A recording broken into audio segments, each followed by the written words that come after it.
ST कर्मचाऱ्यांना महागाई भत्ता केव्हा लागू केला जाईल? हा प्रश्न जवळजवळ सर्वच कर्मचाऱ्यांच्या मनातला आहे. जेव्हापासून सरकारी कर्मचाऱ्यांना महागाई भत्ता लागू केला जाईल, तेव्हापासून एसटी कर्मचाऱ्यांना देखील महागाई भत्ता किंवा इतर जे काही भत्ते लागू होतील अशा प्रकारचा नियम एसटी कर्मचाऱ्यांना लागू आहे. परंतु त्या नियमांचं उल्लंघन एसटी महामंडळ स्वतः करत आहे का? अशा प्रकारचा प्रश्न देखील सर्वांमध्ये उमटत आहे. कारण एसटी कर्मचाऱ्यांना 53% महागाई भत्ता सध्या लागू नाही, तर 46%च महागाई भत्ता आता एसटी कर्मचाऱ्यांना लागू आहे. 50% महागाई भत्ता सरकारी कर्मचाऱ्यांना लागू होऊन 1 वर्ष होऊन गेला. त्याच्यानंतर 3% वाढून आता सरकारी कर्मचाऱ्यांना 53% महागाई भत्ता झालेला आहे. तरी देखील एसटी कर्मचारी या भत्त्यांपासून वंचित का आहेत? संघटनावाले काय करत आहेत?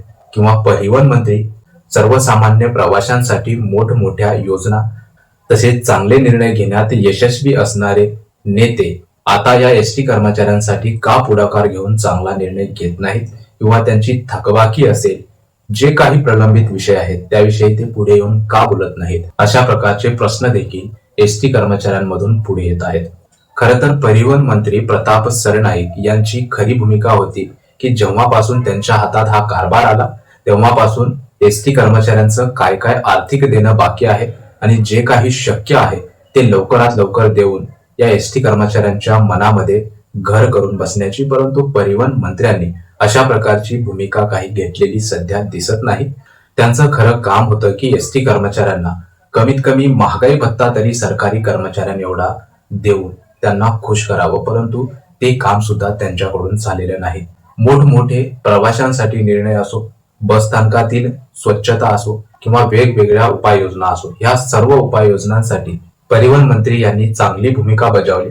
परंतु एसटी कर्मचाऱ्यांसाठी त्यांनी अशा प्रकारची भूमिका घ्यायला पाहिजे होती, परंतु ती भूमिका घेताना परिवहन मंत्री कुठे दिसत नाहीयेत. या सर्वांमध्ये एसटी मधील सर्व संघटनांची ही जबाबदारी ही होती की या विषयावर वारंवार एसटी महामंडळाला, परिवहन मंत्र्यांना किंवा मुख्यमंत्र्यांना निवेदने देऊन एसटी कर्मचाऱ्यांच्या ज्या काही आर्थिक देणग्या आहेत त्या देऊन टाकण्यासाठी या सरकारला फोर्स करणे. परंतु त्या प्रकारची भूमिका या संघटनांमध्ये दिसत नाही. एखादं निवेदन देऊन एसटी कर्मचाऱ्यांना खुश केल्यासारखं हे संघटनावाले वागत आहेत, परंतु त्या निवेदनांमध्ये तेवढी आक्रमक भूमिका दिसत नाहीये.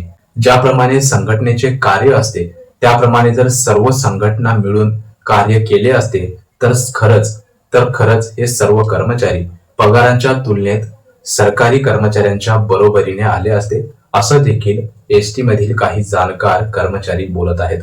परंतु तो विषय जरी बाजूला ठेवला तरी महागाई भत्ता हा सुद्धा या संघटनावाल्यांना एसटी कर्मचाऱ्यांना मिळवून देता येत नाही.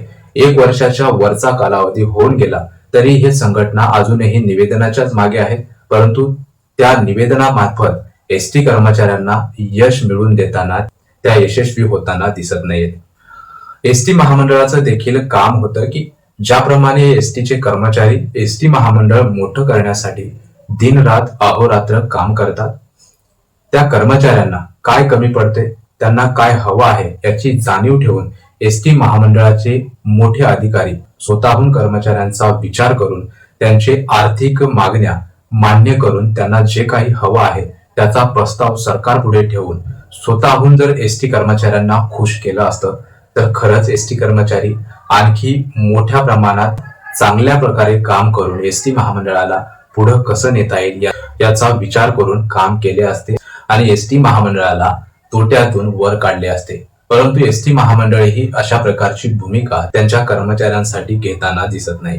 खरं तर महागाई भत्ता ज्या तारखेपासून सरकारी कर्मचाऱ्यांना लागू झाला त्या तारखेपासूनच एसटी कर्मचाऱ्यांना देखील लागूच व्हायला पाहिजे होता.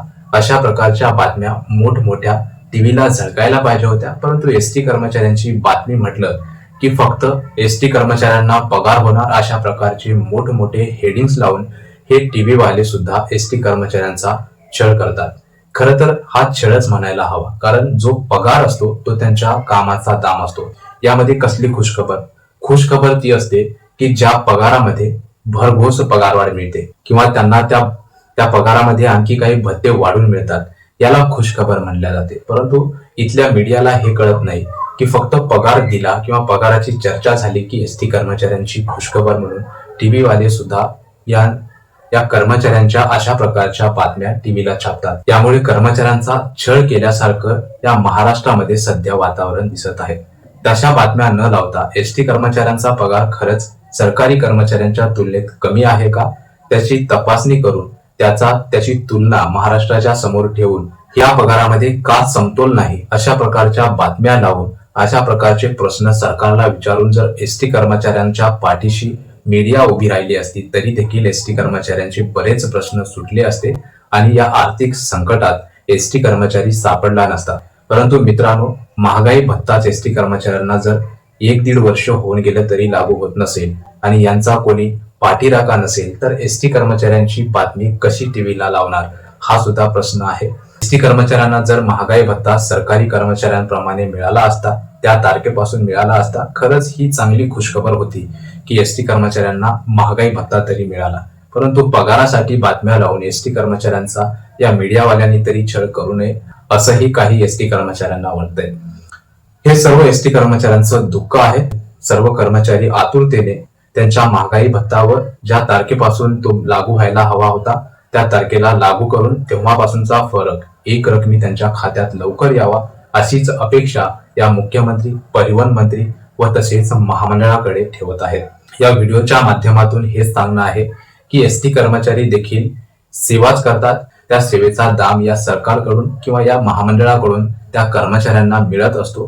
तो दाम वेळेत मिळावा अशीच अपेक्षा या व्हिडिओच्या माध्यमातून आहे. त्यामुळे हा व्हिडिओ सर्व कर्मचारी व तसेच सर्व जनतेला शेअर करून या कर्मचाऱ्यांना थोडंसं साथ देऊया. धन्यवाद.